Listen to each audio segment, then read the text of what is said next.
senhor. Muito boa noite a todos. Nós agradecemos a vossa presença. Queremos anunciar que se trata, portanto, de mais uma conversa da Academia à quinta-feira. Desta vez trazemos... a intenção foi trazer um sociólogo, depois de termos tido aqui uma psicóloga social, para abordar o tema da quinzena. O tema da quinzena é violação sexual, tal como vimos na semana passada. Temos estado a assistir ao incremento das violações, mas sobretudo ao incremento da difusão, da divulgação a respeito de violações sexuais. Então, trazemos o Dr. Laurindo Vieira para nos falar sobre violação sexual e suicídio em Angola. Mas, portanto, eu não vou falar sobre o nosso conferencista de hoje. Cabe-me apresentar, isso sim, o moderador desta sessão, que é o Dr. Albino Carlos.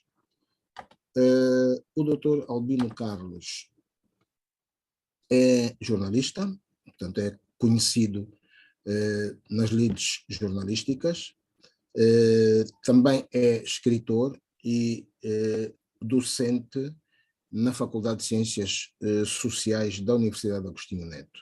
É doutor em Comunicação e Cultura pela Universidade Federal do Rio de Janeiro.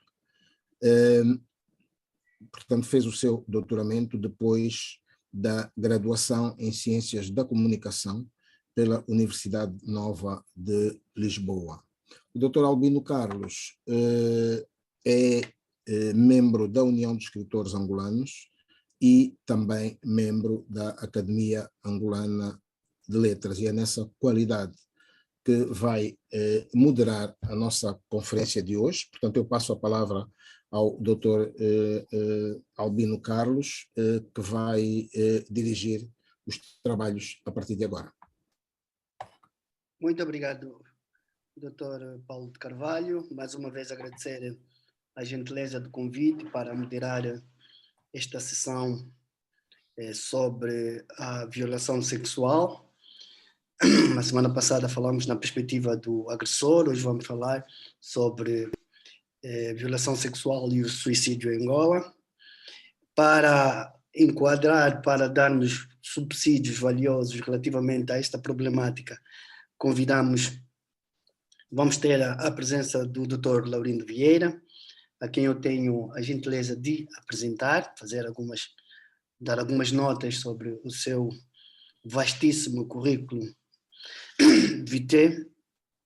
O professor Laurindo Vieira é doutor em Ciências da Educação, na especialidade de Educação e Desenvolvimento pela Universidade do Porto, é mestre em Sociologia da Educação, é um dos sociólogos mais conhecidos, talvez pela aproximação que ele tem junto dos meios de comunicação social, não só pelo leque de amigos que eu tenho, incluindo eu, Amílcar e outros na comunicação social, o que faz com que ele também seja um dos mais mediáticos e um dos grandes convidados dos espaços mediáticos. Tem obras publicadas, é também um dos autores que tem feito a sua presença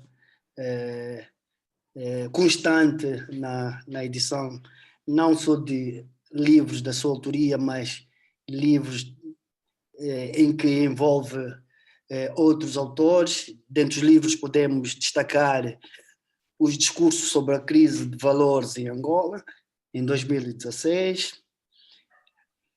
Temos também a destacar que o Dr. Laurindo Vieira foi durante muito tempo o diretor-geral do o Instituto Superior de Serviços Sociais, creio que era essa denominação, mas é uma das pessoas mais conhecidas. Foi também o sociólogo da Seleção Nacional de Futebol. Enfim, é uma pessoa, uma figura pública, não só pelo seu empenhamento militante, mas sobretudo pela sua participação cívica em termos de cidadania.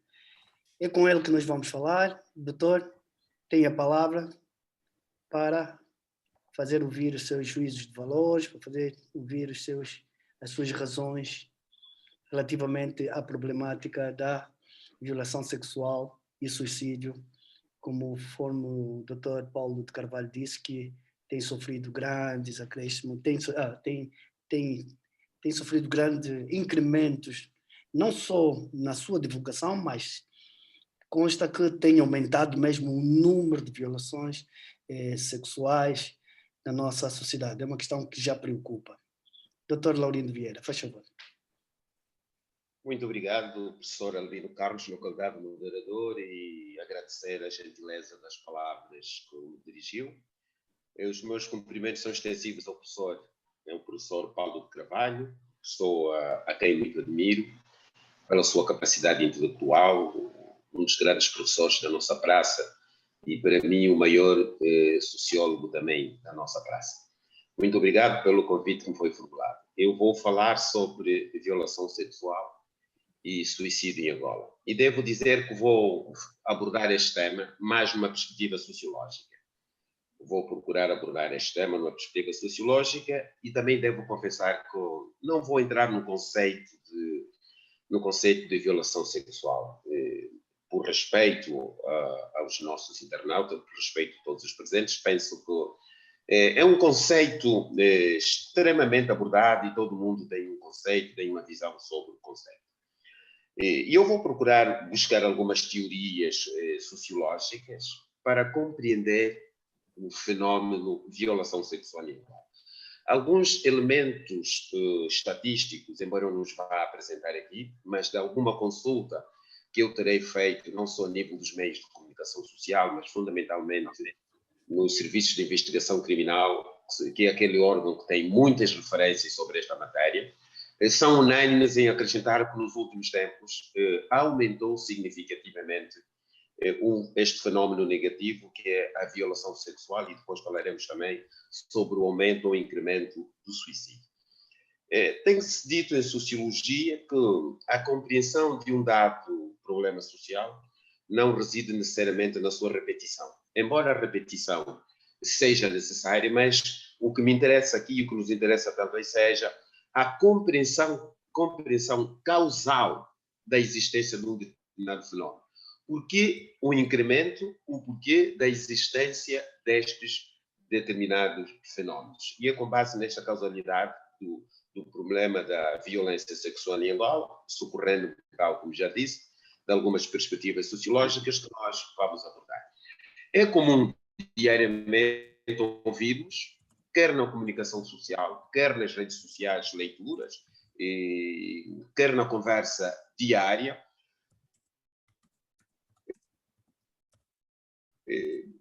pessoas a dizer que um pastor a nível da igreja violou uma crente, que um irmão cometeu uma certa violência sexual, um padrasto, um tio, um avô.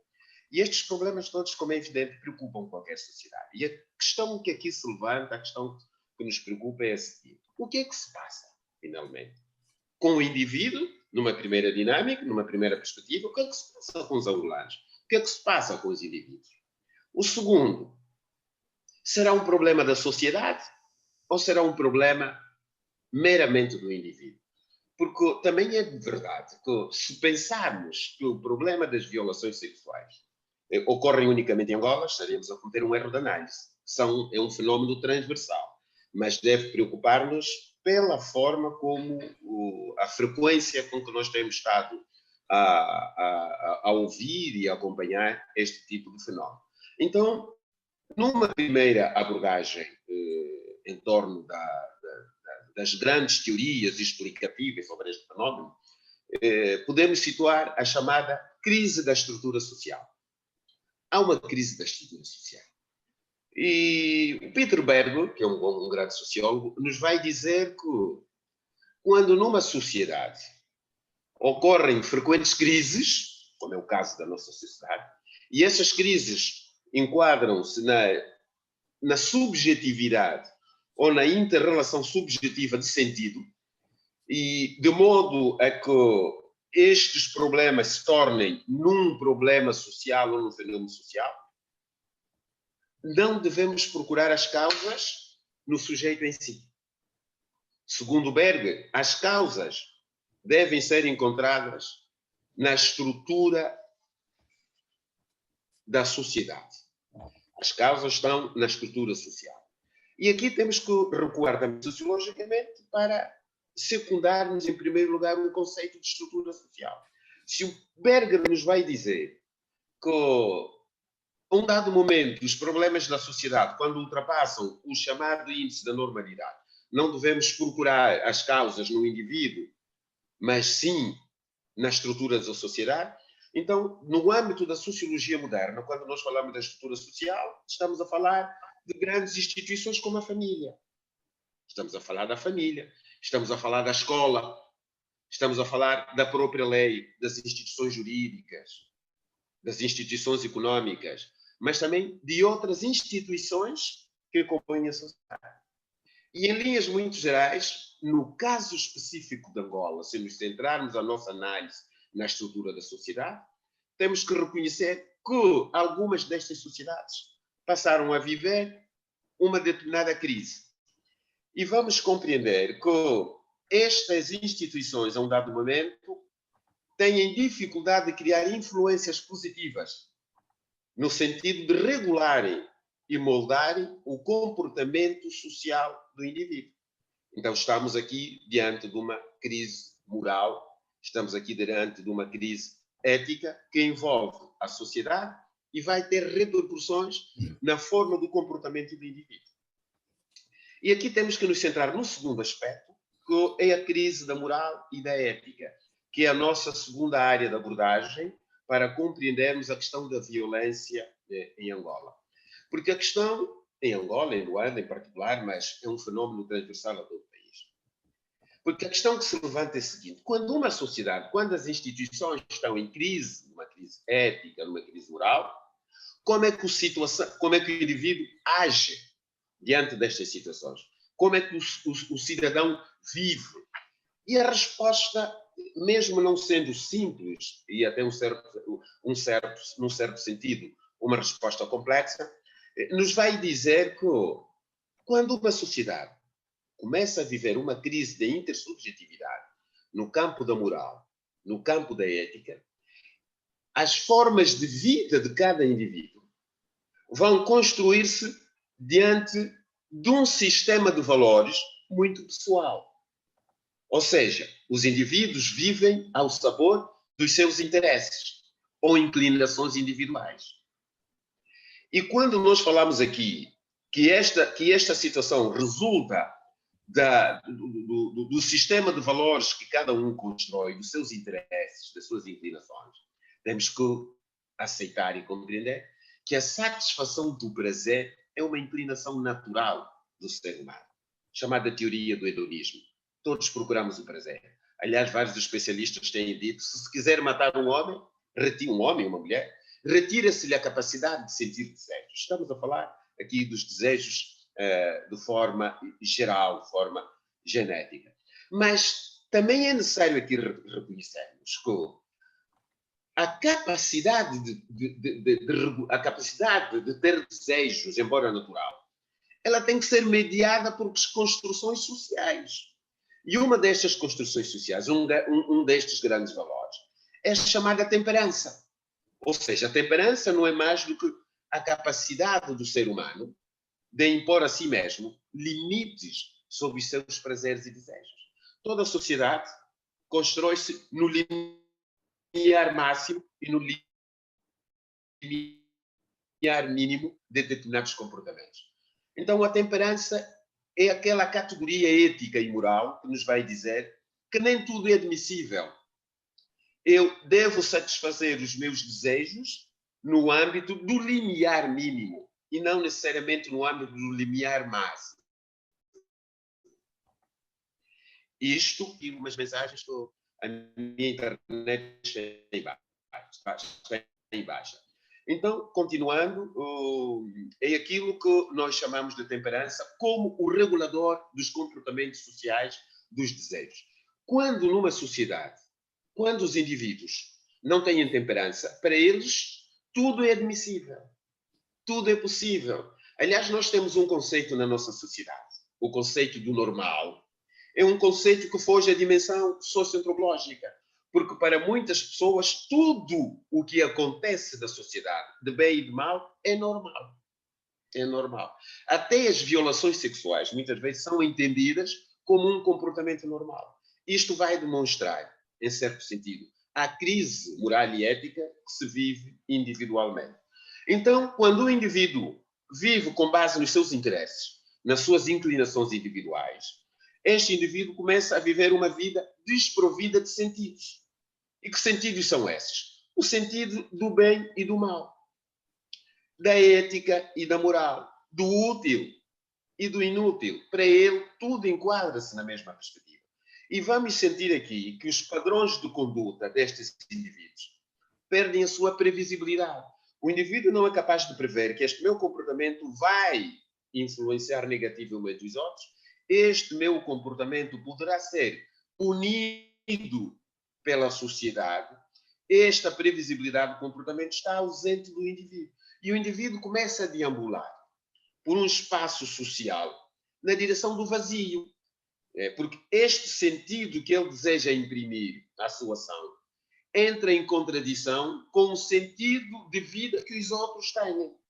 Então, o que é que vai acontecer? O indivíduo começa a violar, surgem as violações sexuais, surgem os roubos, surgem os assassinatos e às vezes até vamos ver que o indivíduo necessita de um reforço psicológico para cometer determinadas atrocidades. E este reforço psicológico não é mais do que o uso de droga ou de outros inibidores da ação negativa, porque são estes elementos que vão conceder um determinado sentido à sua ação e à sua vida. Mas há aqui uma questão que se levanta. Por que razão nem todos os membros da sociedade se comportam de forma errada? Por que é que todos não caem na chamada desviância? Por que é que todos não têm um comportamento desviante? E a resposta pode ser encontrada na teoria das aspirações versus expectativas ou recompensas sociais. A teoria das aspirações, expectativas versus recompensas sociais é uma teoria muito trabalhada na sociologia do Giddens, que os colegas conhecem muito bem, aqueles que trabalham, e boa parte dos nossos presentes trabalham a dimensão sociológica. E Giddens aqui nos vai dizer o seguinte: se as aspirações dos indivíduos e dos grupos sociais não coincidirem com as recompensas disponíveis, esta disparidade entre desejos e a sua realização far-se-á sentir nas motivações desviantes de alguns dos membros desta sociedade. Então aqui talvez conseguimos responder a esta questão, porque a razão é que nem todos nós somos delinquentes, nem todos temos comportamentos desviantes. Então, esta relação entre aspirações e expectativas sociais, quando não se realizam, podem incidir sobre alguns grupos de forma muito negativa. Principalmente jovens e adolescentes. E que vão fazer do crime, vão fazer das violações sexuais o seu modus vivendi, o seu modo de operação. E a questão que se coloca aqui é a seguinte: será que a sociedade deve conformar-se com esta situação da violência sexual? E a resposta é claro que não. É claro que não, porque toda a sociedade é tributária de uma moral. Toda a sociedade é tributária de valores. E há aqueles indivíduos da sociedade, talvez como nós, e por que não dizê-lo, que não sendo prevaricadores da moral e da ética, e porque existem também na sociedade algumas instituições sociais que ainda se circunscrevem como sociedades de recuperação do género humano, como a igreja, em certo sentido, a escola, apesar de alguma crise. Então, estes indivíduos que podem ser considerados a reserva moral da sociedade e as instituições que podem ser consideradas também como reserva moral da sociedade, devem punir os prevaricadores. E o papel destas instituições deve imperar sobre os prevaricadores. Porque uma moral é sempre obra de um grupo. É sempre obra de uma coletividade. E esta moral só pode funcionar se este grupo que eu acabei de citar proteger esta moral e esta ética. E é fundamental que esta moral e esta ética seja feita de regras que comandam os indivíduos, que obrigam os indivíduos a agir desta ou daquela maneira. Estes indivíduos, essas instituições, devem impor limites aos seus pendores e devem proibir que determinados comportamentos firam à sociedade. Estamos aqui a falar, por exemplo, do papel da polícia. Estamos a falar do papel dos tribunais. É necessário que estes prevaricadores, por exemplo, no campo da violação sexual, é extremamente doloroso. Extremamente doloroso. E nós ouvimos, por exemplo, há umas semanas, de um pai que colapsou, não conseguiu sobreviver à tragédia social que se abateu sobre a sua família, porque a sua filha foi violada durante a ação dos delinquentes. Ele assistiu, viu a violação da sua filha. Sem querer entrar em abordagens de natureza psicológica, cada um de nós tem discernimento suficiente para pensar que tragédia está a viver esta família. Quem recupera esta família desta tragédia? Como é que nós podemos aceitar que situações desta natureza, aceitar no sentido não de sermos conservadores ou de sermos conformadores, temos uma certa aceitação destes problemas, não neste sentido, mas no sentido crítico. Como é que nós podemos olhar para este tipo de situações?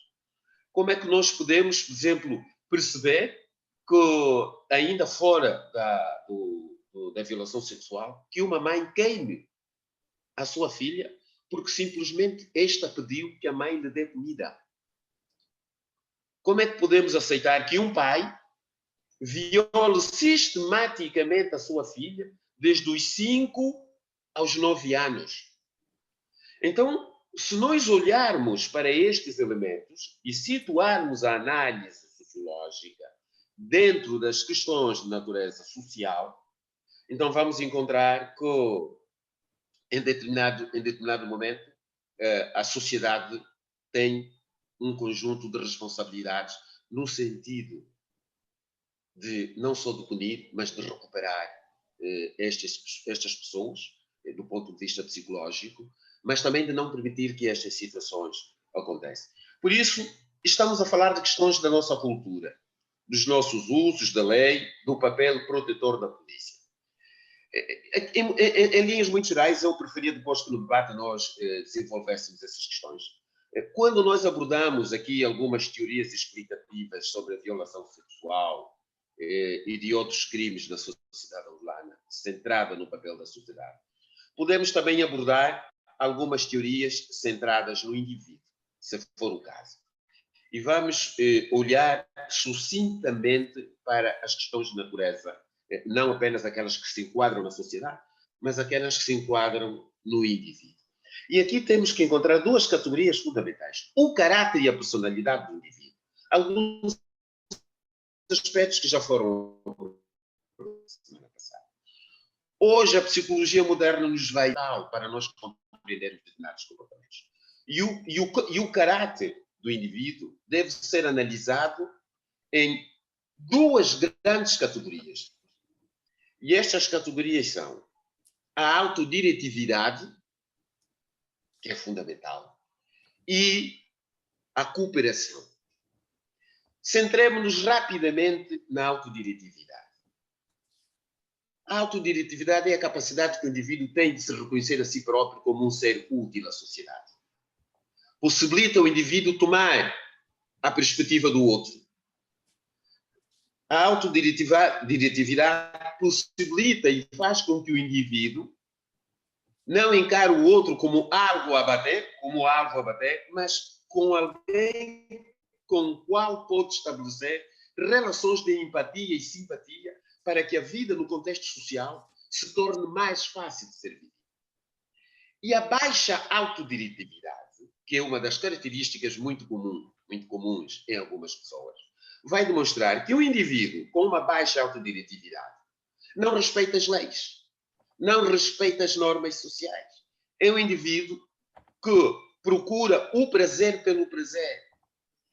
É um indivíduo que é capaz de viver, infligindo aos outros, um conjunto de situações negativas. Ele vive com base no negativismo. E esta autodiretividade, ou ausência da baixa autodiretividade, vai ser construída com base nos valores que a escola vai transmitir. Então a escola tem uma grande responsabilidade na socialização e na educação das pessoas, dos indivíduos, dos jovens, do ser humano. E é isto, muitas vezes, que, na compreensão individual da violência sexual, vamos encontrar os indivíduos sem escrúpulos. E esta falta de escrúpulos vai contribuir negativamente para que as pessoas sofram ou para que as pessoas possam fazer dos outros um alvo a bater. A nível do cooperativismo, o cooperativismo nos vai dizer que não precisamos numa sociedade ser amigos ou amigas, mas temos que criar uma empatia dentro das relações interpessoais. As relações interpessoais devem ser mediadas pelo saber ser e pelo saber estar.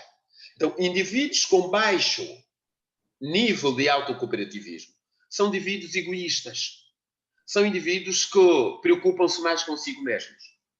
São pessoas que estão preocupadas em alcançar o prazer pelo prazer.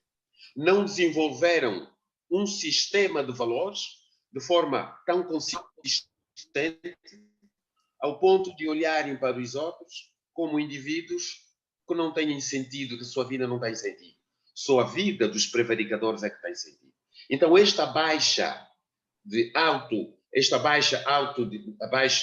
o sentido do cooperativismo vai construir negativamente para a situação social. Sucintamente, passemos para a questão do suicídio. Em Angola, o número de suicídios tem aumentado substancialmente.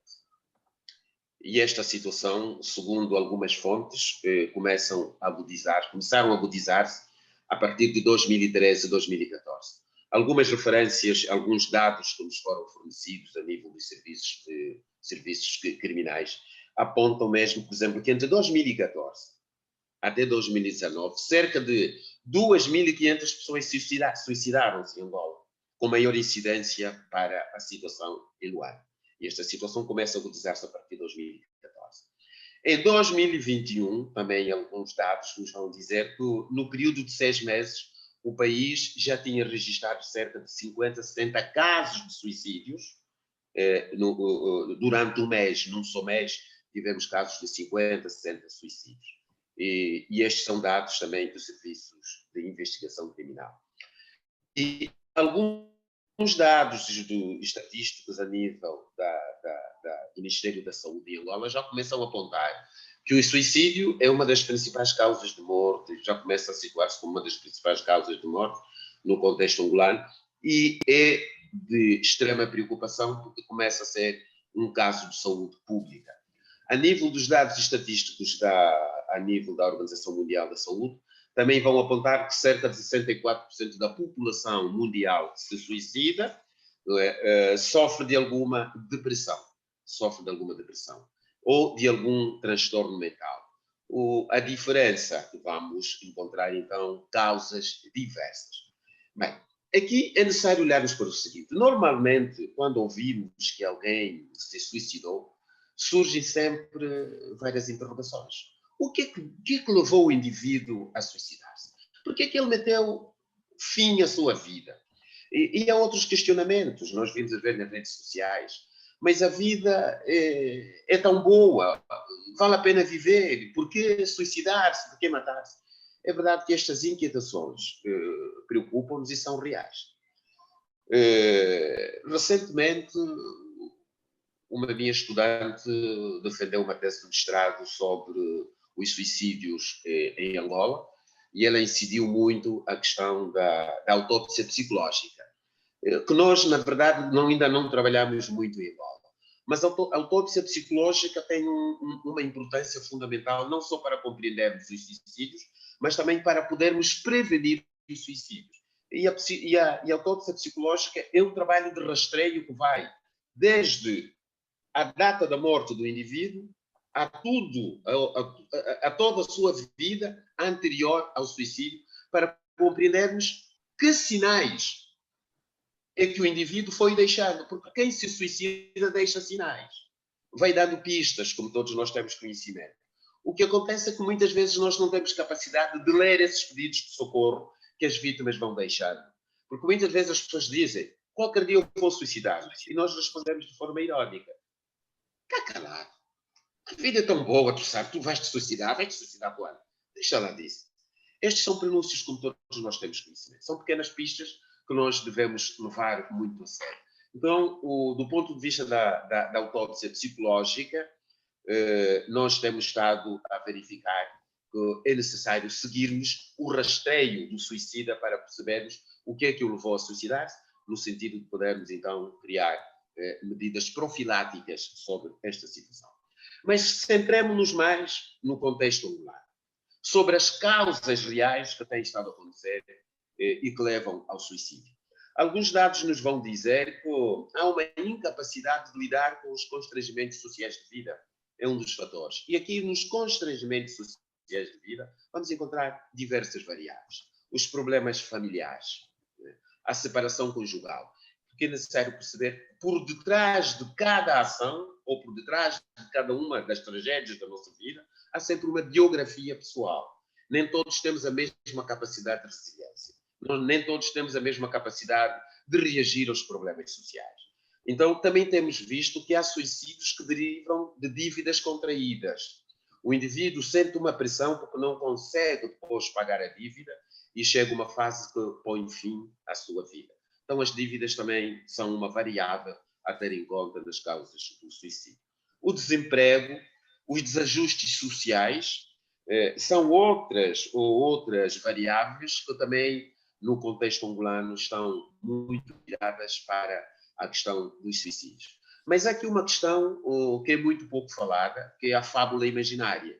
As fábulas imaginárias acontecem muito, principalmente com os adolescentes e as crianças. Ainda, às vezes, é muito comum no discurso cotidiano, naquele discurso das questões anódinas da vida cotidiana, como lhe chama o José Machado de Paes, as pessoas acreditarem que as crianças não se suicidam. Não é verdade. Porque quando as crianças criam a chamada fábula imaginária, quando o pai ralha com a criança, e ralha de forma não pedagógica, quando o pai chama a atenção a um erro, a uma criança, de forma não pedagógica, a criança cria a fábula que o pai não gosta dela, que a mãe não gosta dela. Então ela isola-se ou ela suicida-se. Então a fábula imaginária decorre daí. Também podemos encontrar questões na fábula imaginária a nível dos adolescentes. Quando rompem com uma relação amorosa, os adolescentes podem pensar que o mundo terminou, que a rapariga já não gosta dele. Ouvimos recentemente um jovem que perdeu a senilidade mental. Simplesmente não, porque a noiva o traiu, foi com outro, e ele perdeu o raciocínio. Passou a viver um trauma terrível ao ponto de entrar para o mundo da loucura. Então, estas fábulas imaginárias estão muito presentes nos adolescentes, estão muito presentes nas crianças. E o sentimento de culpa em relação a uma situação mal vivida também pode levar ao suicídio. Do ponto de vista dos dados estatísticos sobre a prevalência do suicídio, não só no mundo geral, mas também em Angola, a faixa etária onde mais encontramos suicídio posiciona-se entre os 15 e os 60 anos. Mas a maior incidência vai estar presente entre os 35 e aos 45 anos. E isto ocorre porque dos 35 aos 45 anos é a chamada idade de realização, é a idade do assentamento. Está-se à espera que o indivíduo, entre os 30 e 45 anos, tenha uma casa, tenha um emprego, tenha uma vida psicológica, socialmente estável. Então, esta é a idade chamada realização. Mas os diversos constrangimentos sociais, às vezes, vão fazer com que um jovem, aos 30 e 45 anos, ainda está na casa dos pais, ainda vive no fundo do quintal, onde tem um quartinho, onde ele vive, com todas as situações difíceis, embora hoje já tenhamos o Quilamba e outras centralidades que vieram resolver muitos dos problemas habitacionais, mas ainda temos situações de emprego, situações de desemprego. Então, esta fase da realização dos 35 aos 45 anos é bastante problemática. Quer a nível geral, a nível geral como a nível particular, os homens são aqueles que mais se suicidam, mas as mulheres são aquelas que mais tentam o suicídio. São dados da Organização Mundial da Saúde. Compulsado com os dados de Angola, também encontramos aqui uma analogia. Os homens são aqueles que mais suicidam, os jovens são aqueles que mais suicidam, as mulheres são aquelas que mais tentam, mas quando tentam uma, duas ou três vezes. Muito rapidamente, é isto que eu queria dizer, são estas minhas abordagens sobre a problemática da violência sexual em Angola, um olhar sociológico sobre as causas que podem estar na origem e um olhar sociológico sobre o suicídio, sobre a sua componente mais sociológica no contexto angolano. Então, penso que a nível do debate poderemos aflorar algumas questões. Eu passo de imediato a palavra ao professor Paulo de Carvalho ou então ao Dr. Albino Carlos e eu termino por aqui. Muito obrigado.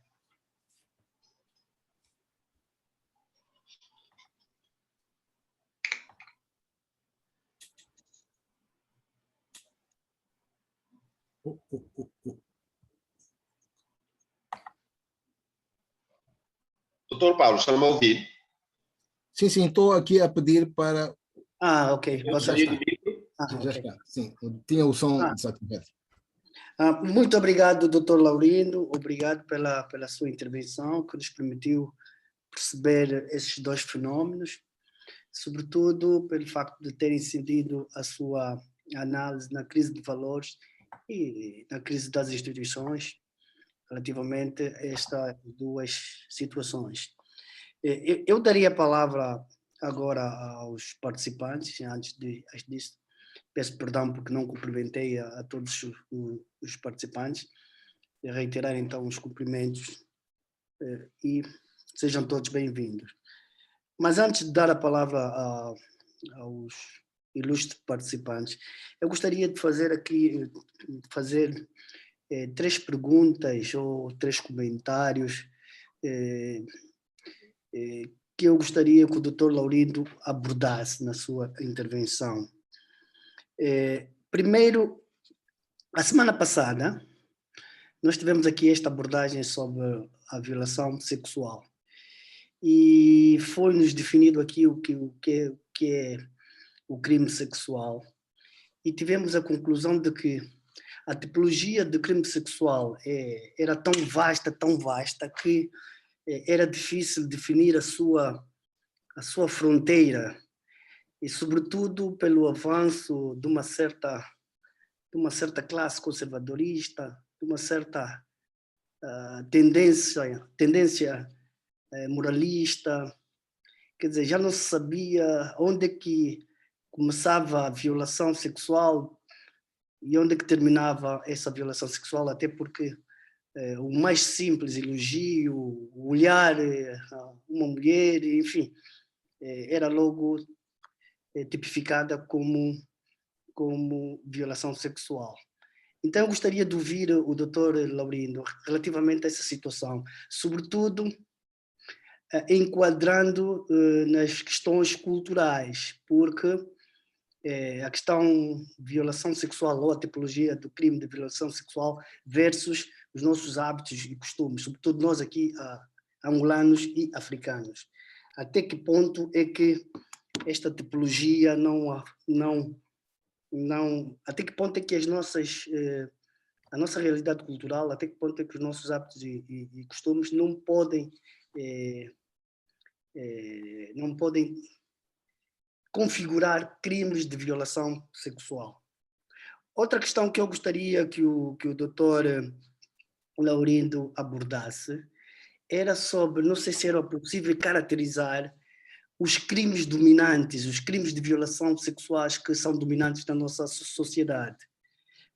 Que tipo de crimes sexuais é que têm sido, dominam a nossa sociedade? Que tipo de, como é que é possível já definir uma tipologia do criminoso sexual angolano? É possível já termos elementos que nos permitem caracterizar a nossa sociedade, se é violenta, se é criminosa e que tipo de crime é que nós temos registrado na nossa sociedade. Outra questão, por último, era para nós, gostaria que me desse alguns elementos para tentar perceber o comportamento de alguns criminosos. Muitas vezes, e sobretudo através da comunicação social, nós temos conhecimentos de grupos de jovens que invadem uma casa, para além de se contentar de roubar só os haveres de uma família, ainda violam as filhas e as mulheres perante o marido. Este comportamento, quer dizer, as pessoas não se satisfazem em retirar só, em roubar os haveres, em apropriarem-se da propriedade alheia, mas dá a entender que há um interesse em humilhar, em destruir do ponto de vista da honra e a dignidade desta família. Como é que encara? Por que há este comportamento, sobretudo por parte de muitos jovens que têm assaltado algumas casas? E este é um tipo de crime que tem sido muito comum. Eram essas três questões que eu gostaria que o Dr. Laurindo, sobretudo a primeira questão, a problemática da nossa cultura,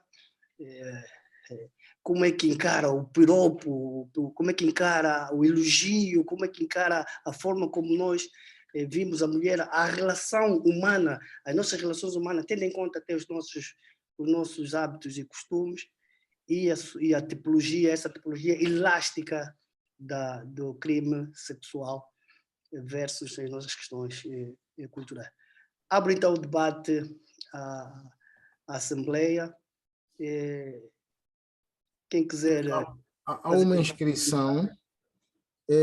A senhora Dona Zélia Gomes pediu a palavra, pediu desculpas porque não consegui, a Câmara não está a funcionar. Nós habitualmente não aceitamos, mas bom, é uma pessoa conhecida e é habitué, portanto abriríamos uma exceção. E também a senhora Dona Jurema Gando, portanto estas duas inscrições podiam avançar já. Sim, senhor. Então, moderador, quem avança já? Podem ser essas duas senhoras que acabou de citar, não é? Ok. Então, a Dona Zélia Sim, a Dona Zélia. Ok. Obrigada pela oportunidade. Boa noite a todos. Agradeço ao professor Laurindo pela exposição. Queria perguntar ao doutor Laurindo, perante o quadro sombrio que apresentou e que nós todos conhecemos, né? Ouvimos as notícias, o que é que está a ser feito? Há estratégias traçadas para resolver o problema? Alguma política pública agizada? Onde é que nós podemos informar-nos sobre o que está a ser feito? Eu sou uma pessoa interessada no assunto e tenho procurado informação sobre isso, não encontro. Portanto, gostaria que o professor esclarecesse. Obrigada.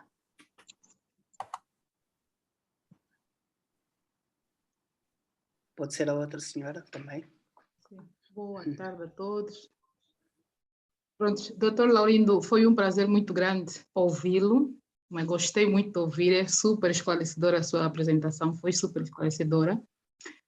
Não obstante, a ser também uma filha da sociologia no ramo das ciências e da educação pela Universidade do Porto, então acho que assim que começou a falar, percebi logo a forma de como o doutor transmite a informação e foi muito bom, foi por acaso muito esclarecedor. Relativamente às questões que o doutor apresenta, são muito dolorosas. Primeiro, hoje é dia da, acho que é 14 de abril, é dia da juventude, se não estou errado, eu sou jovem. Sim. Prontos, e enquanto jovem, eu ando mesmo preocupada com essas questões, porque a questão da violação sexual, não obstante estar presente noutras camadas da sociedade, adultos, até mais adolescentes, mas os jovens, parece-me, né, por aquilo que o doutor apresentou aqui, apresentam maior incidência. E as questões daquela violação, o roubo nas casas, e depois fazem aquelas questões todas. A minha questão é a educação. Sempre. Eu vou falar sempre da educação. Eu trago sempre a educação porque a sociologia nos dá caminhos, nos mostra como podemos abordar questões sociológicas partindo da base da educação. A nossa escola, a nossa educação, o orçamento que é dado à educação, a atenção que é dada aos professores, o olhar que se dá no setor educativo angolano não será, é uma questão, não será um dos fatores pelo qual a nossa sociedade vai se mostrando diariamente cada vez mais degradante. Essa é uma questão. A outra questão paira no facto de a globalização. Falou-me aqui de Anthony Giddens, que é alguém que eu estou a estudar muito, estou também a ler Anthony Elliot. Esses dois autores falam da questão da sociedade, estuda a sociedade, mas, por exemplo, Anthony Elliot já vai nos apresentar a questão de que a sociedade não tem uma definição certa. Já não conseguimos definir sociedade. Por quê? Porque aquilo que antigos sociólogos definiram sociedade para estudar, hoje, essa sociedade perdeu esse caráter inicial. Quando estamos a falar de sociedade, estamos a falar de territórios ou de pessoas. Então, se queremos estudar uma sociedade como a angolana, que está a tornar-se cada dia mais plural, podemos mesmo considerar, como é que nós podemos, por exemplo, fazer acentuar as questões culturais angolanas numa sociedade tão plural? Estamos a ver a proliferação de igrejas em Angola, e são os próprios pastores que violam as crianças, as crentes na igreja. Okay? Então, o doutor falou aqui, mas eu tenho uma outra questão também para o doutor. Quando falou sobre o caráter e a personalidade dos indivíduos, mencionou sobre duas questões, ou duas vertentes, que é não sei o quê. Deixa-me só ver aqui. Mas é um bocadinho para perguntar ao doutor, o que é que causa? Diretividade. Autodiretividade, é isso. Obrigado, doutor Paulo Carvalho. Então, o que escrevi aqui, estou armada em doutora, escrevi como risco impossível. Era para pegar tudo e não consegui pegar nada. Pronto, o que causa essa baixa diretividade nas pessoas? Os nossos jovens, nós temos bairros em Angola. Eu cresci na Caope, Viana. E, honestamente falando, foi uma sorte eu hoje ser mestre em ciências da educação, porque eu não tinha caminhos para sair daí, não tive oportunidades para sair daí antes. Não tinha meios, não tinha entretenimento, não tinha nada. Eu não aprendi a fazer nada. Eu estou aprendendo agora, aos 30 e tal anos de idade.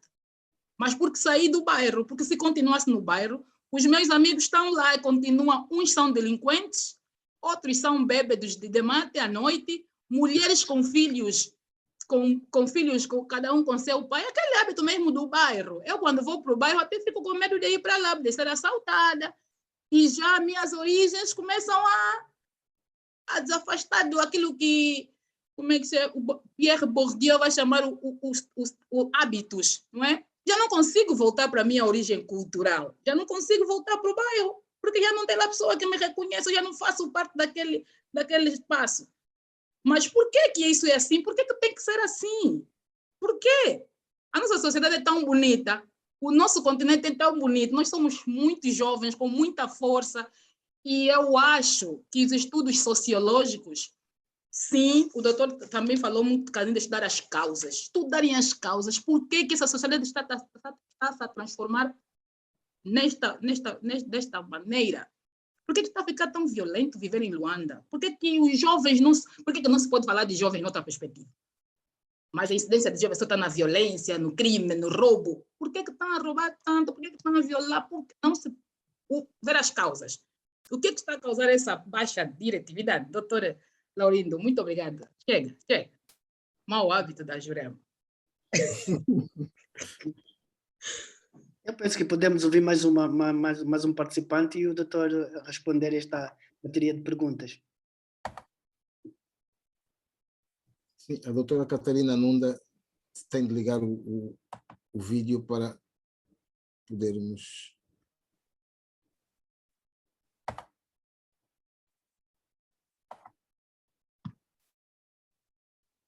Iniciar o vídeo. Não consigo. Já está. Já está. Conseguimos. Boa noite. Felicito o doutor Laurindo pela bela exposição. Eu fiquei aqui com um pulga atrás da orelha. A última questão, o doutor diz que afirma-nos que os homens são os que mais se suicidam, é sobre o suicídio. E as mulheres são as que mais tentam. Eu gostaria de saber se existe uma justificação para essa atitude, para esse comportamento. Por que as mulheres são as que mais tentam e os homens são os que mais se suicidam? Era só esta questão que eu tinha. Muito obrigada. É muito pertinente. Doutor Laurindo, faz favor. Ou seja, peço desculpa, ou seja, por que que muitas mulheres tentam e não conseguem suicidar-se, mas já os homens, quase todos os que tentam, conseguem? Isso. Se calhar somos mais corajosos e mais competentes. Será? Bom.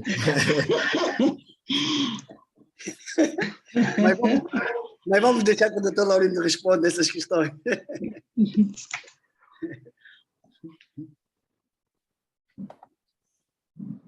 O som, tem que ativar o som. Doutor Paulo, ativa o som do doutor. Não estava ativo? Não. Um momento só. O problema é que ele depois desaparece, eu tenho que ir aqui à procura. Pois, lá. Então, não desatives mais o som. Já pode. Já ativei. Okay. Já me estão a ouvir? Sim, já. Perfeitamente. Bem, eu não tinha percepção do problema em que eu me meti. Isso faz-me recordar na década de 80, penso que o doutor Virgílio Coelho ainda se recorda e os meus colegas de painel recordam-se da história do grilo. O grilo não sabia o que eram macas.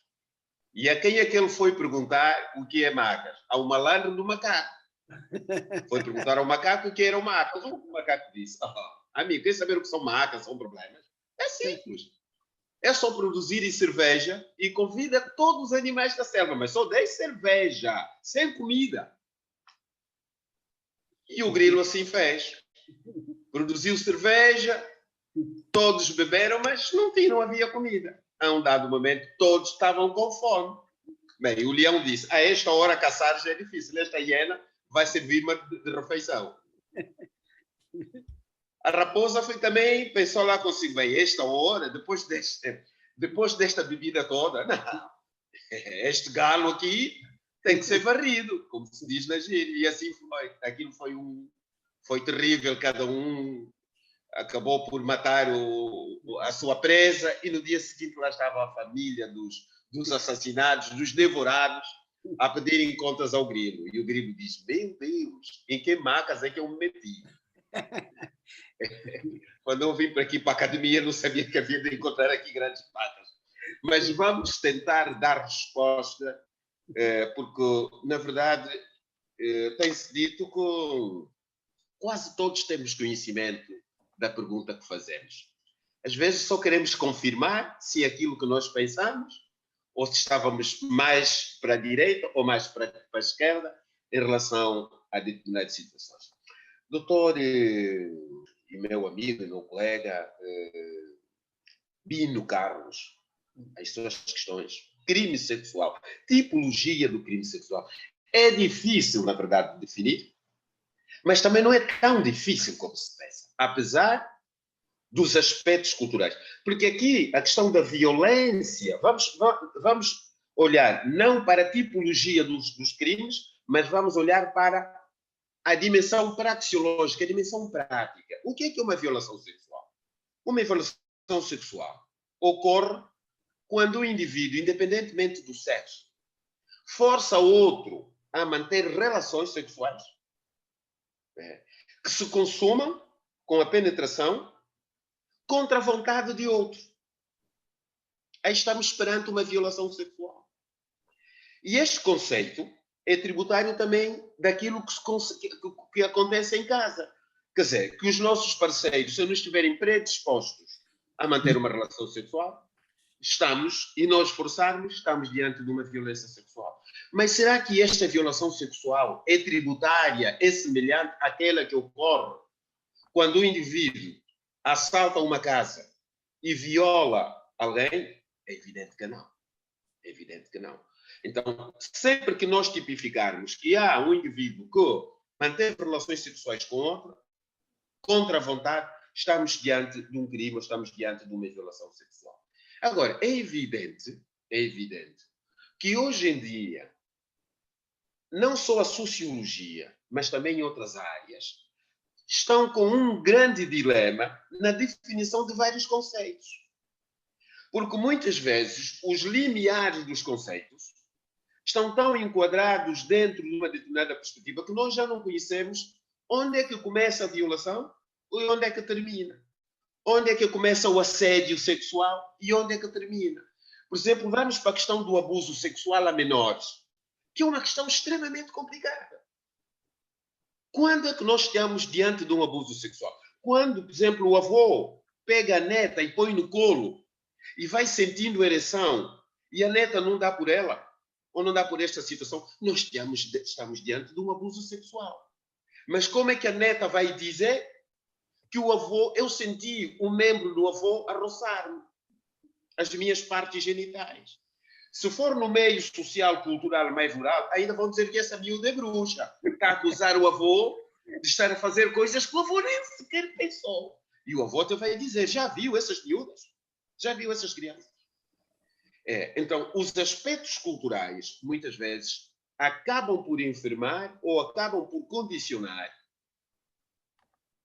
não só o conceito, mas também a própria ação, a dimensão prática do ato. Durante muito tempo, e o amigo Albino Carlos, eu dizia muitas vezes, quando eu vivia na Europa, poxa, eu em Angola quase que era um galã porque sabia até fazer uns piropos e conquistar algo. Mas aqui na Europa, eu se fizer isso, estou perdido. Porque eu já não sei onde é que começa o elogio, não é? E onde é que começa o assédio. Um simples piropo pode ser mal interpretado. Então é melhor eu ficar quietinho, não me situações, porque qualquer dia eu posso levar com um processo acima de mim. Então, estes paradigmas hoje são tão complicados que deixam as ciências um tanto quanto agarradas.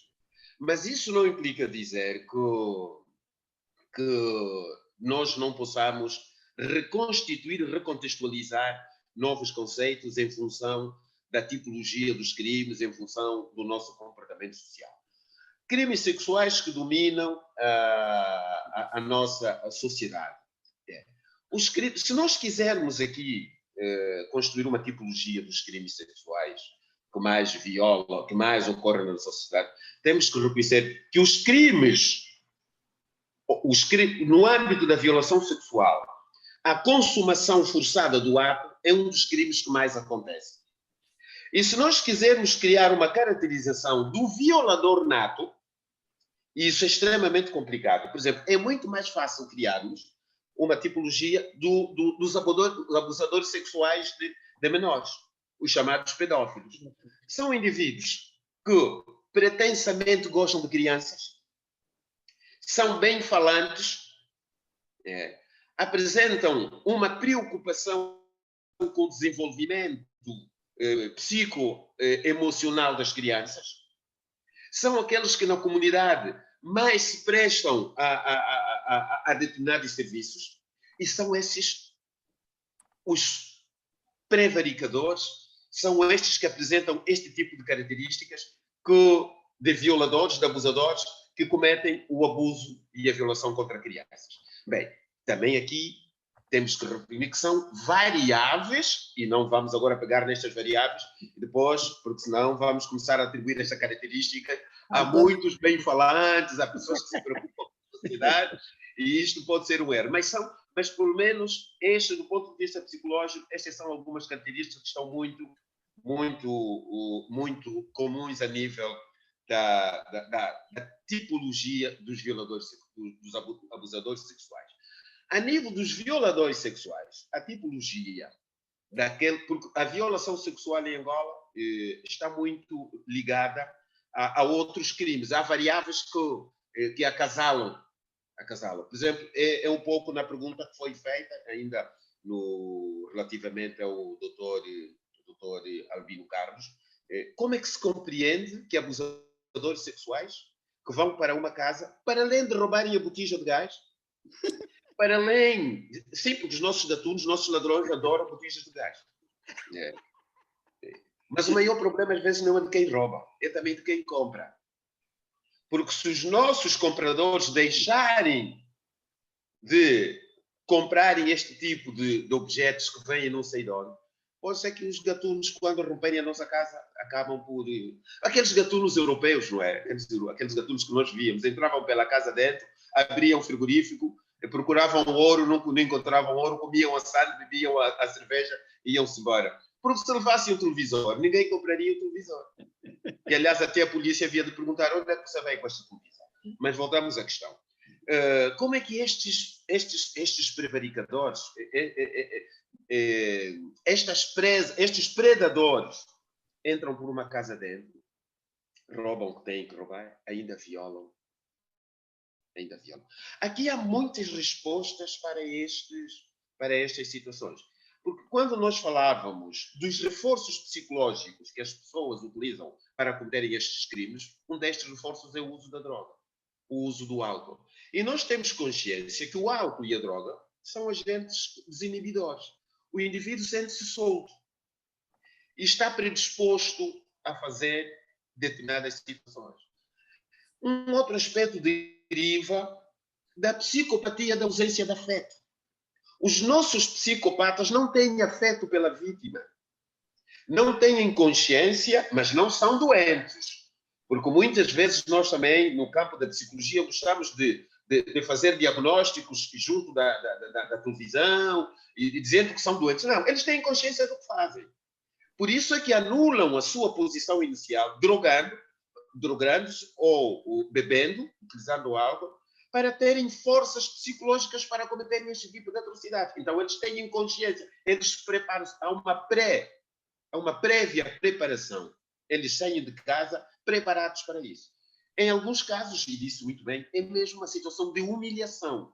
Mas também podemos aqui encontrar a questão da anomia. Anomia muito... O Emílio Durkheim trabalhava muito este aspecto. Quando nós falamos de anomia, estamos a falar da ausência de regras. O indivíduo anómico não tem regras, não respeita as regras. E esta anomia começa a ser vivenciada no lar, quando a criança ainda pequena não conhece, aos 3 anos, que ainda não conhece as regras. E ela vai vivendo assim. Até que o pai vai incidindo um conjunto de inibidores da ação. Não faças isso, não comas o pedaço de pão do seu irmão, tens que aprender a distribuir. O indivíduo vai saindo da anomia para a socioanomia, que é o reconhecimento das leis da sociedade. e depois vai evoluindo para a heteronomia. Ou primeiro vai para a heteronomia, que é a lei do outro sobre mim, e depois vai para a socionomia.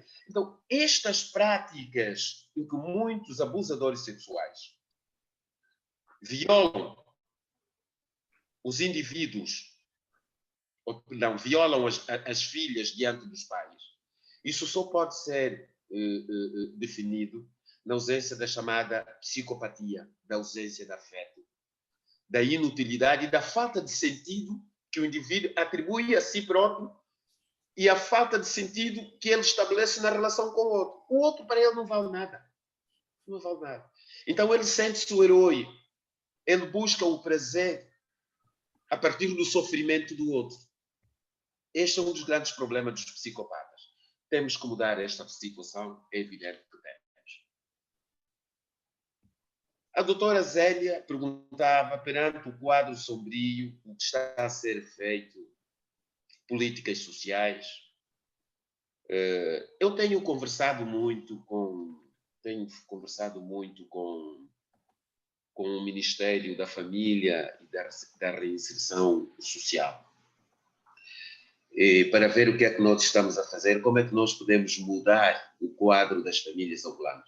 Eu realizei em 2016 um trabalho sobre a problemática da família angolana. Como é que a família angolana hoje vive? E, assim, muito sucintamente, algumas características da família angolana. Nós temos famílias desestruturadas psicologicamente. Nós temos famílias de triplo padrão. O pai tem 3 mulheres. O pai tem 3 mulheres, ou tem 2. E do ponto de vista do afeto, há uma questão no campo da psicologia social, que se tem dito que uma família é uma unidade matemática. É o somatório do pai, da mãe e dos filhos. E este somatório matemático é apenas um somatório. Porque uma família tem uma unidade, tem uma relação de unidade, que é saber que João e Maria estão juntos, têm filhos e por isso formam uma família. Mas a unidade de sentimento é a mais importante. É aquela que nos explica que João e Maria estão juntos porque gostam um do outro. Amam-se. E quando a relação de sentimento termina, fica apenas a relação de unidade. O caminho, muitas vezes, é a separação. Porque eu não sei se um indivíduo que tem 2 ou 3 mulheres consegue manter uma relação de sentimento com as 3 mulheres. Relação de unidade consegue. Mas se tem o mesmo afeto, o mesmo amor pela Joana, pela Maria e pela Carolina, não sei se isto acontece. E estou a entrar neste sentido porque muitas vezes eu questiono como é que estão as famílias angolanas. E esta é uma das características da nossa família. A família angolana é uma família de triplo ou duplo padrão. Mas também é uma família onde nós encontramos a acusação de feitiçarias desestruturadas. E as crianças são as principais vítimas nesta situação. E depois temos outra característica das famílias angolanas, é o fato de termos famílias psicológica e afetivamente desestruturadas também. Porque, embora nós não tenhamos um estudo, nós não temos muito feito alguns estudos, e o professor Paulo é um dos que se preocupa muito com os estudos sociais. E se calhar até vamos pensar nos próximos tempos em fazermos um estudo em conjunto sobre a felicidade. As famílias angolanas são felizes afetivamente, não estamos a falar em termos de recursos materiais, mas afetivamente são felizes. Vamos pensar nisso no dia e vamos falar sobre isso. Por isso, doutora Zélia, perante o quadro sombrio que nós temos a viver em termos de políticas sociais, o que está a ser feito, eu também encontro algumas dificuldades para poder dizer o que é que está a ser feito. E, se calhar, em conjunto, vamos juntos do Ministério da Reinserção Social ou da Família e da Promoção da Mulher, ver que tipo de políticas. Mas, muitas vezes, as políticas que são feitas no âmbito da recuperação social também podem ajudar a combater a violação sexual. O Coenda e outras, a distribuição de alguns bens exemplo, podemos se calhar até misturar, mas veja que este projeto que foi feito no CUNEN, sobre a distribuição de água, sobre a construção desses canais, tem um grande peso psicológico nas pessoas e vai diminuir um conjunto de comportamentos negativos, quer queiramos, quer não. Então, taxativamente, políticas assim muito confinadas nesta área, não lhe posso dizer. Mas, de forma geral, estas políticas sociais que têm sido feitas podem ajudar, porque as pessoas começam a reassentar e as pessoas começam a ter alguma coisa para comer. Porque uma mente desocupada é uma mente perigosa. Um coração vazio pesa mais que um coração cheio. Então temos que amar, temos que gostar uns dos outros para ocuparmos o nosso coração. A Jurema levantou muitas situações, é verdade. A educação, a nossa educação. E deixe só dizer-lhe aqui duas outras coisinhas. Quando eu defendi a minha tese de doutoramento sobre os discursos da crise de valores em Angola, eu entrevistei vários jovens, o Focus Group, e as jovens que diziam: eu não cedo o meu lugar no autocarro a um velho, porque ele já viveu muito. Eu, como jovem, tenho que me sentar, porque eu é que me devo sentar. Ele já viveu muito. E há outros que diziam, e isto pode ser encontrado na minha tese, estes elementos. E há referências a indivíduos que diziam o seguinte: no banco eu não cedo lugar. Não cedo lugar a uma mulher grávida. Mas porquê? Não fui eu que a engravidei. Eram respostas assim típicas. E eu vou muitas vezes, não apenas como utente ou como cliente de um banco, mas vou muitas vezes para perceber as questões anódinas da vida cotidiana. E hoje em dia nós começamos a perder a capacidade de ceder lugar aos mais velhos numa fila do banco, porque os jovens dizem: eu nunca mais saio daqui, já estiveram aqui 3 ou 4, quando é que eu saio? Então ele que espera também. Há até mulheres grávidas, às vezes com uma criança, eles dizem: não, isso são estratégias. Ela traz de propósito a criança para poder me ceder o lugar. Se ela vem de carro, por que ela não deixa a criança no carro? Tem que trazer o lugar. Senão, eu não cedo o lugar. Ela que fica lá para trás. Bem, isto é para falar das questões da educação.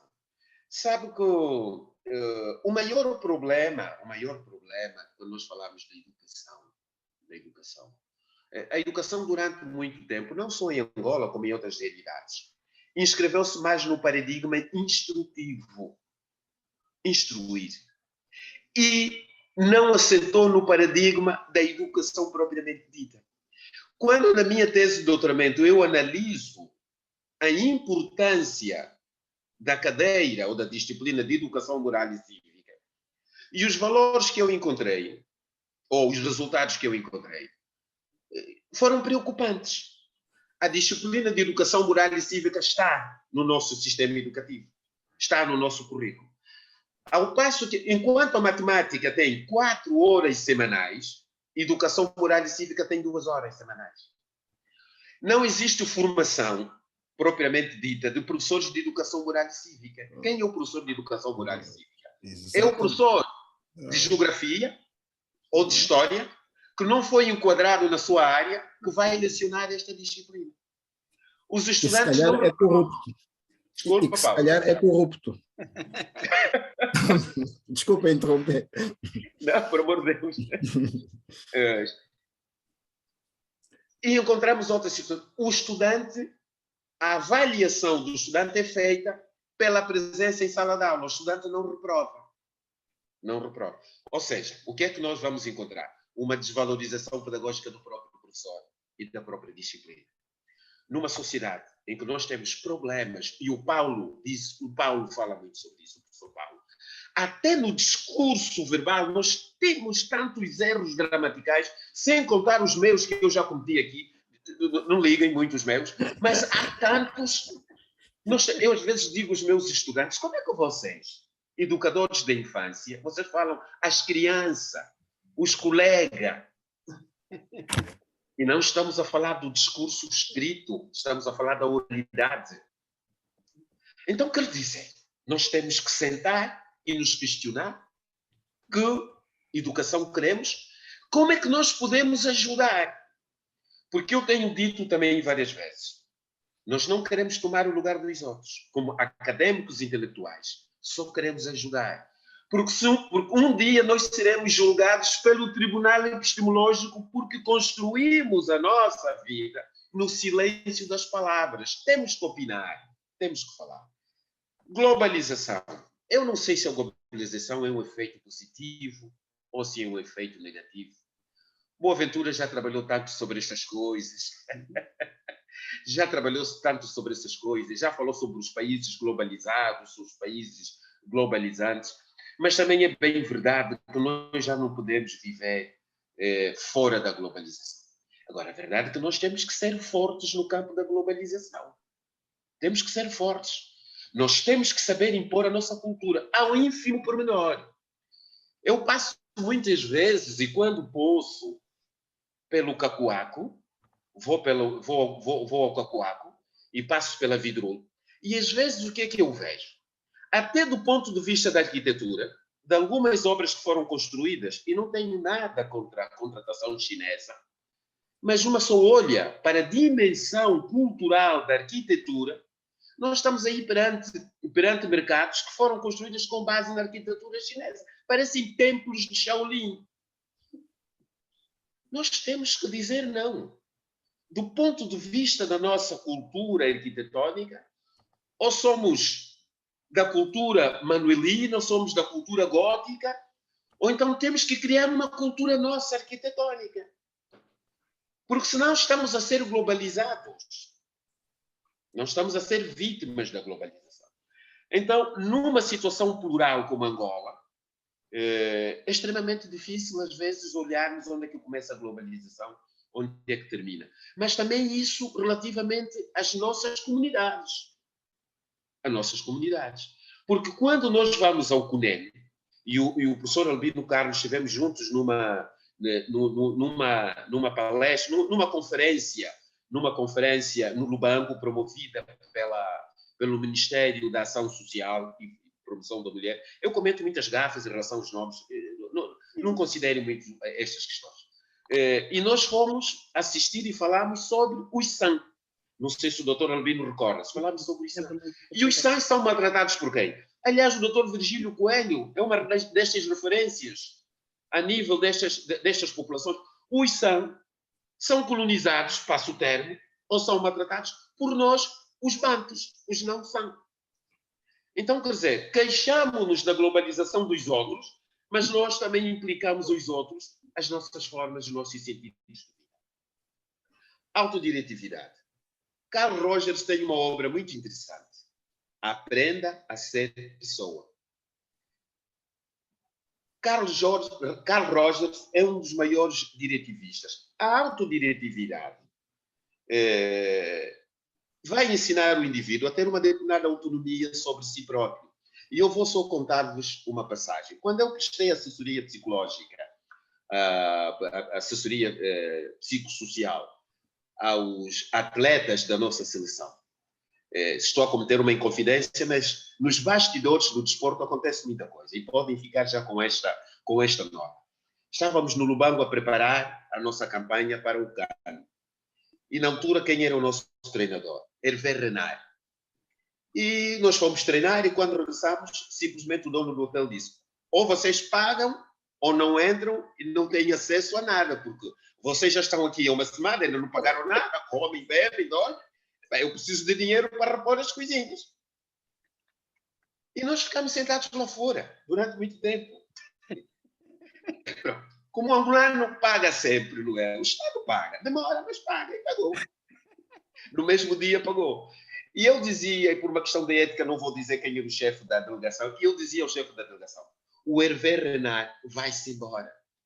E ele vira-se para mim e disse: Laurindo, deixa lá disso. Tu sabes quanto é que o Hervé Renard ganha?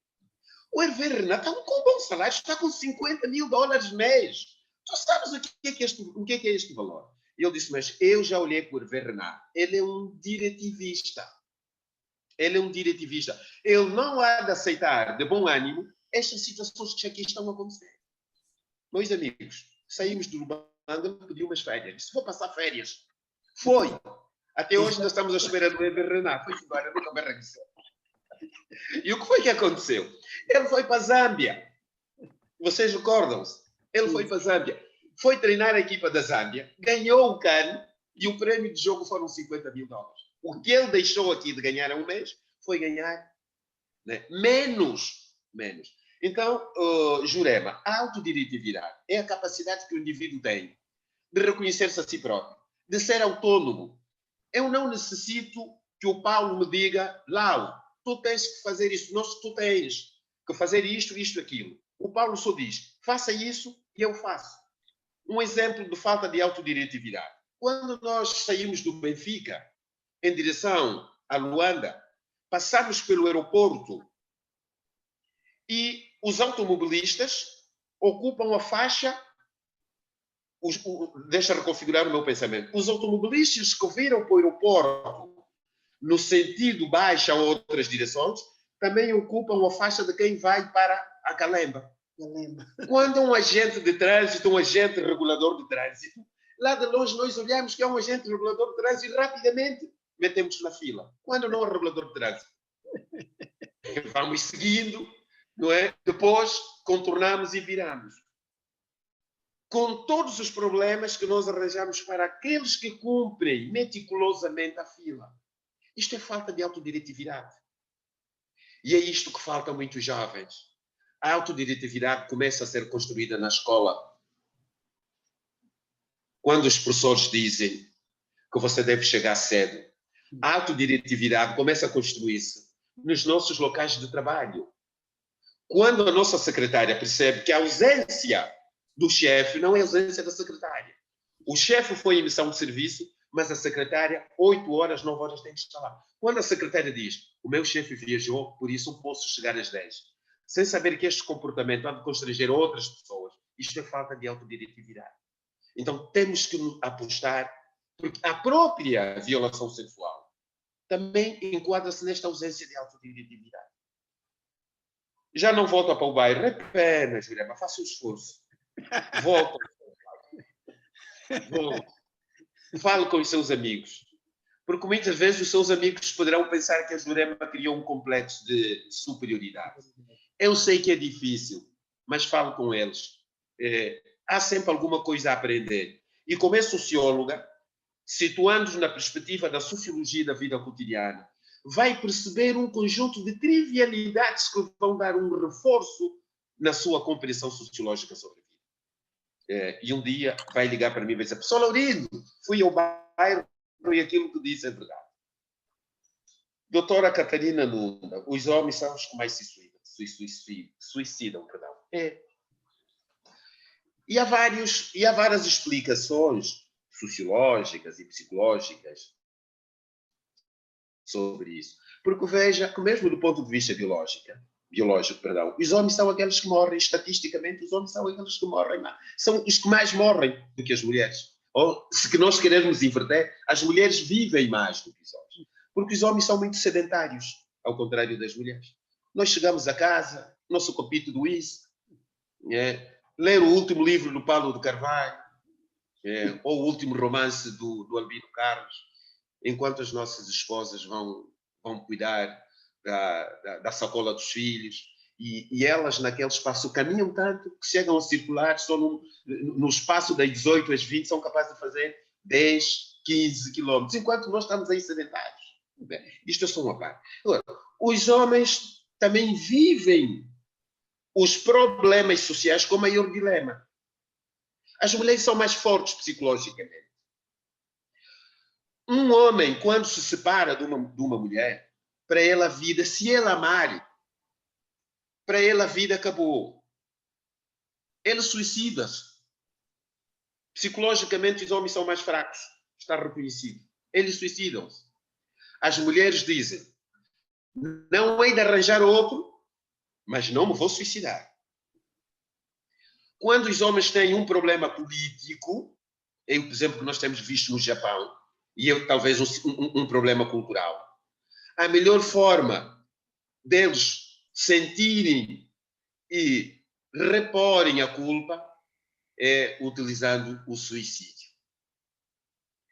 Também é muito comum percebermos que os meios que os homens e as mulheres utilizam para o suicídio, nos homens, são elementos, são aspectos letais mais contundentes. Os homens ou pegam numa pistola e disparam contra si.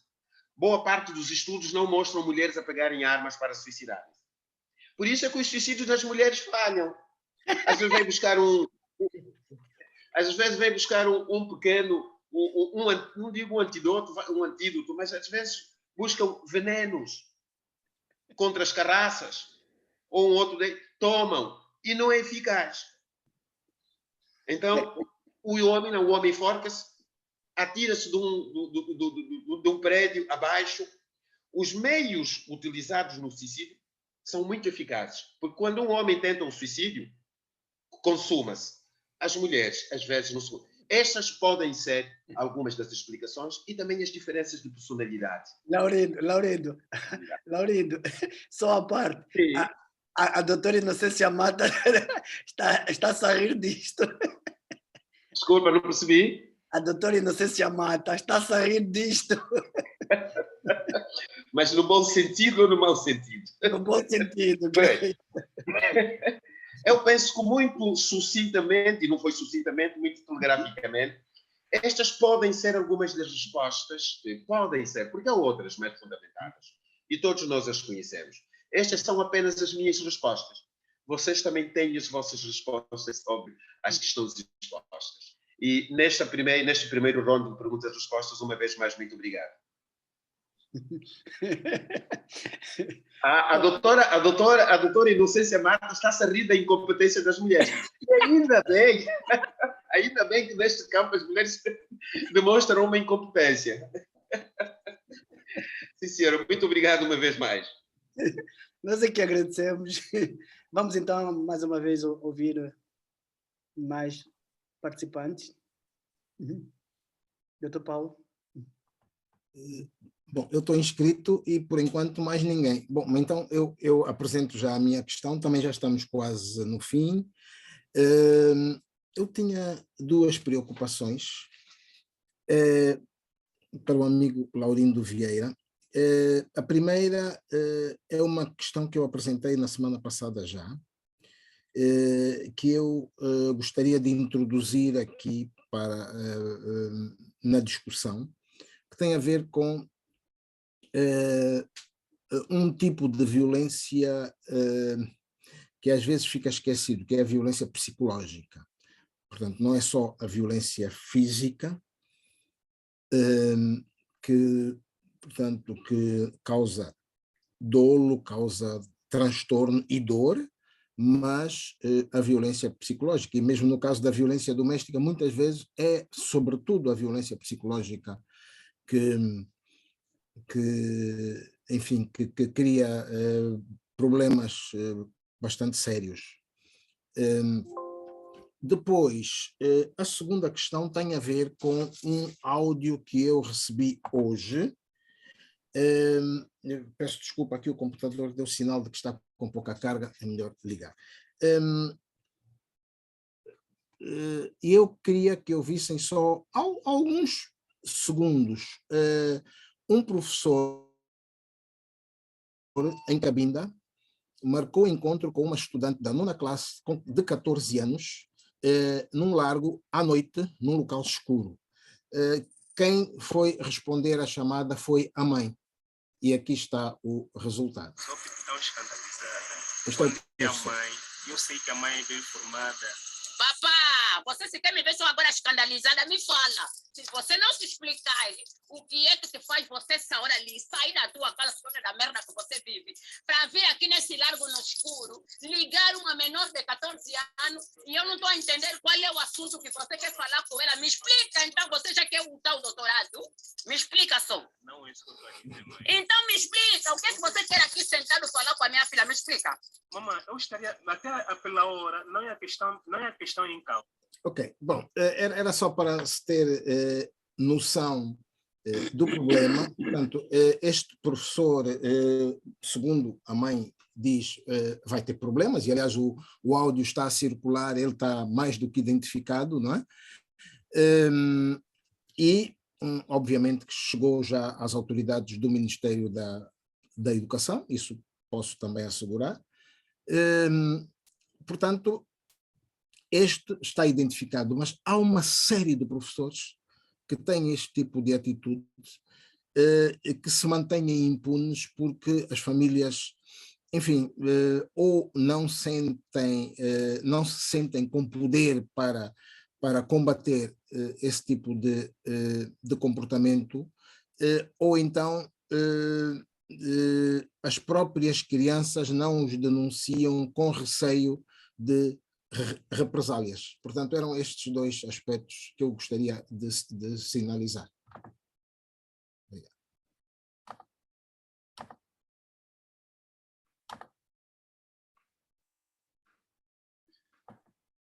E se não houver mais nada, avançamos.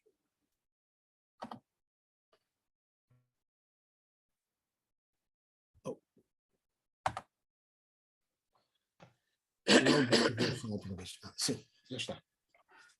Já está ativo. Esta é a segunda dimensão da maca do grilo, que eu não contei. Aquela segunda maca do grilo. Primeiro foi o primeiro problema, agora o PC meteu a segunda maca do grilo. Vamos começar pela violência psicológica. A violência psicológica, no fundo, não é mais do que o sentimento deliberado de anular o outro. E aqui, a partir de várias dimensões. Por exemplo, quando o marido olha para a mulher e diz: tu és uma burra, tu não sabes nada. É uma forma de violência psicológica. Quando um homem sofre de um complexo de superioridade invertido, porque a mulher tem, por exemplo, maior capacidade intelectual ou tem maior posse econômica, qual é o discurso que o homem utiliza? Só porque és doutora pensas que sabes tudo, no fundo não sabes nada, tu és uma burra. É uma violência psicológica.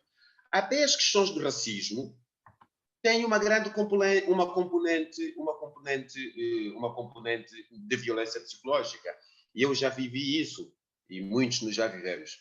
Quando uma pessoa trabalha e comete um erro, não é o ser humano, não é o indivíduo, não é o cidadão que falhou, é o preto que falhou. E depois vêm os discursos. Essa vossa vontade de apostarem em pretos dá neste resultado. Tudo isso são formas de violência psicológica. Agora, isto é difícil de determinar, quer queiramos, quer não. Porque a nossa vida social é feita uma parte da nossa vida social é feita nos bastidores, na retaguarda da vida. E aquilo que se passa na vida da retaguarda, aquilo que se passa na retaguarda, não vem para as regiões da frente. E esta violência psicológica, às vezes, não é feita apenas de pessoas que vivem no meio rural. Nós, os académicos, nós, os políticos, temos muito desta violência psicológica. Então, amigo Paulo, também acontece no contexto de trabalho, estas situações. É bem evidente, e disso muito bem concordo com o Paulo, que é daquelas violências que menos se fala, porque ela está na nebulosidade da vida, na nebulosidade da sociologia. A sociologia também tem as suas áreas nebulosas, onde para se penetrar é necessário bater a porta, não é? E nos darem autorização para tal. E uma dessas áreas de nebulosidade sociológica é a vida privada. É a vida privada. Nós não temos muito acesso àquilo que se passa na vida privada. E como nós não temos acesso ao que se passa na vida privada, muitas vezes ouvimos das mulheres quando elas dizem: olha, tive que romper porque eu já não aguentava. Era muita violência psicológica. Mas eu acho que a melhor forma é conversarmos. Porque as mulheres são aquelas que mais sofrem, mas também são aquelas que mais protegem, porque muitas vezes não querem tirar isso cá para fora. Infelizmente, é isso que eu posso dizer, amigo Paulo. A segunda questão, este professor, eu tenho dito o seguinte: eu faço algumas palestras sobre ética e deontologia profissional. Quando nós falamos de deontologia, seja que nível for, a deontologia é a ética do dever.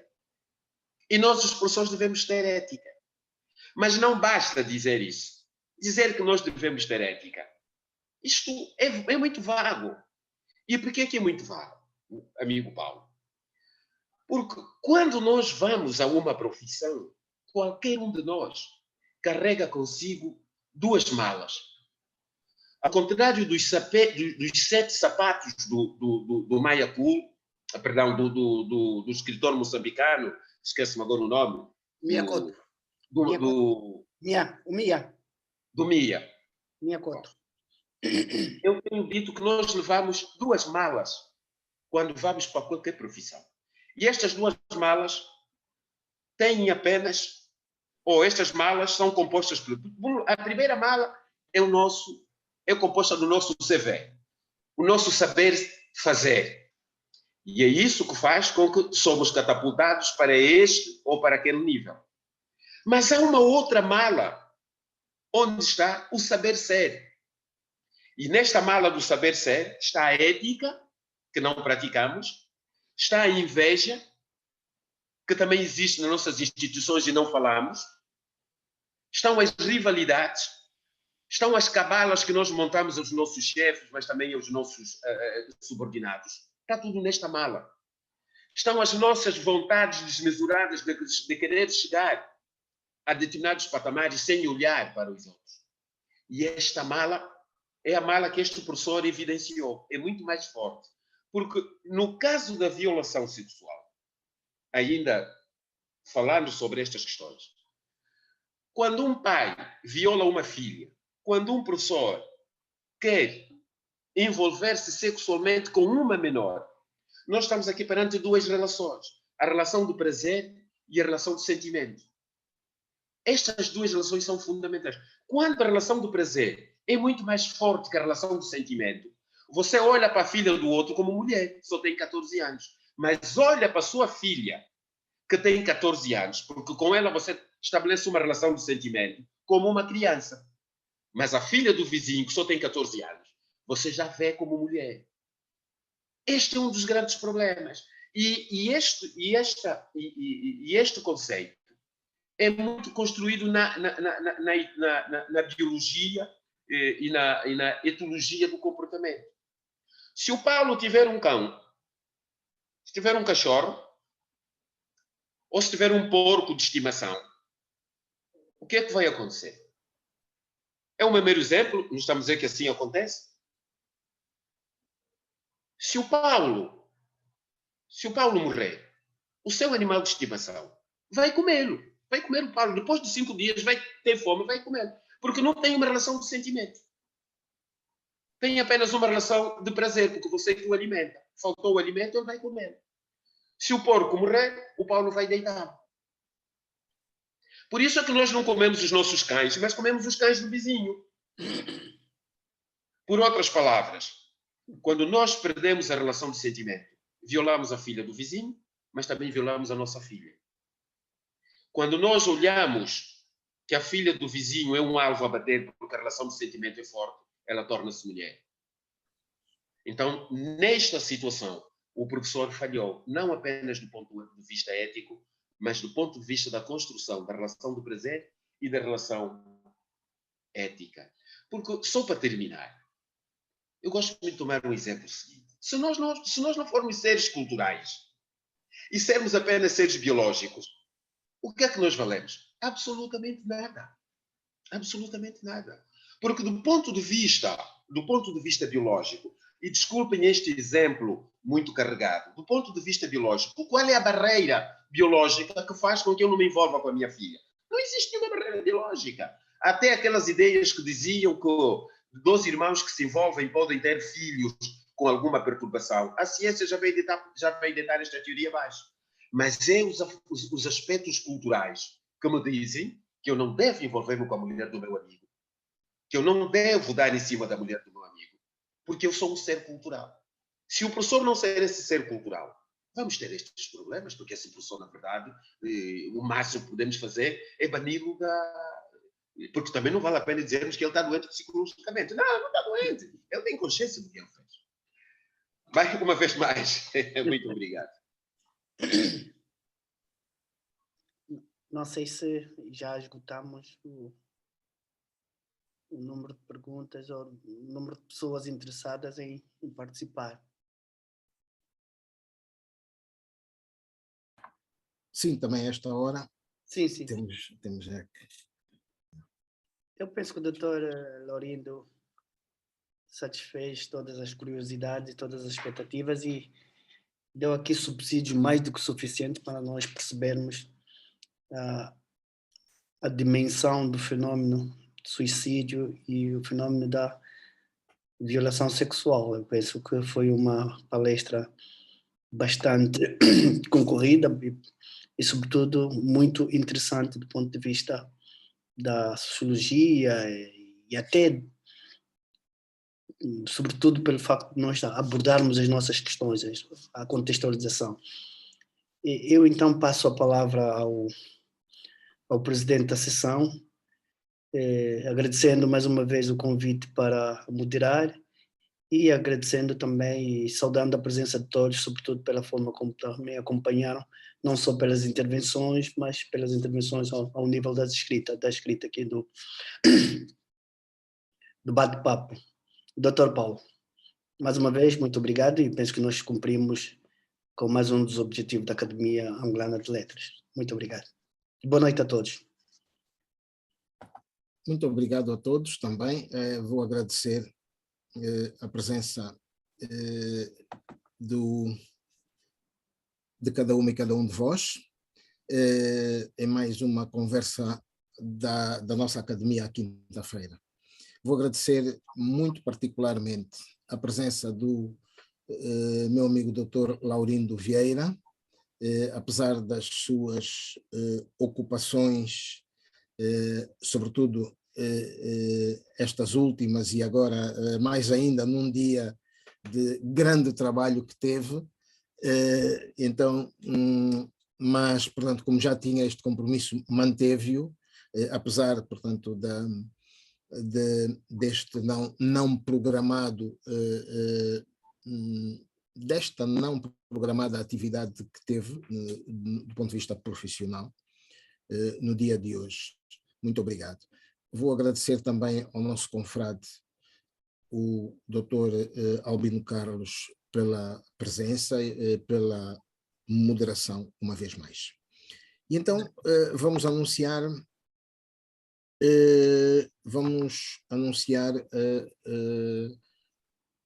a próxima conferência.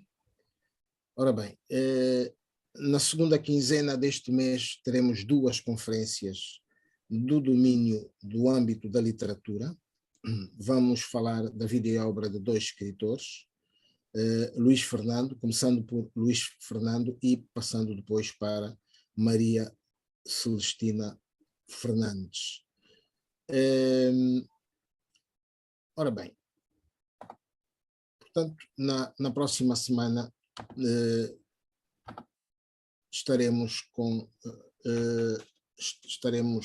teremos cá o escritor Luís Fernando